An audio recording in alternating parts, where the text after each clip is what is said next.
حضرت یوسف علیہ نہایت خوبصورت اور پاکیزہ کردار کے مالک تھے۔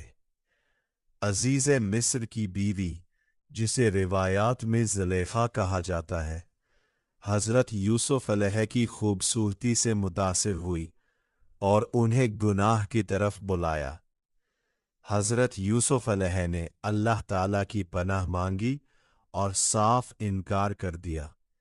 جب زلیخا نے دروازے بند کر دیے تو حضرت یوسف علیہ اللہ کی رضا کے لیے وہاں سے بھاگے۔ اسی دوران ان کی قمیص پیچھے سے پھٹ گئی۔ حضرت یوسف علیہ نے گناہ سے بچنے کے لیے قید کو بھی ترجیح دی۔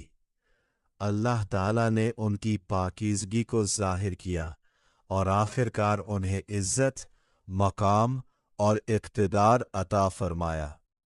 سبق: جو شخص اللہ کے خوف سے گناہ چھوڑ دیتا ہے، اللہ تعالیٰ اسے دنیا اور آخرت میں عزت عطا فرماتا ہے۔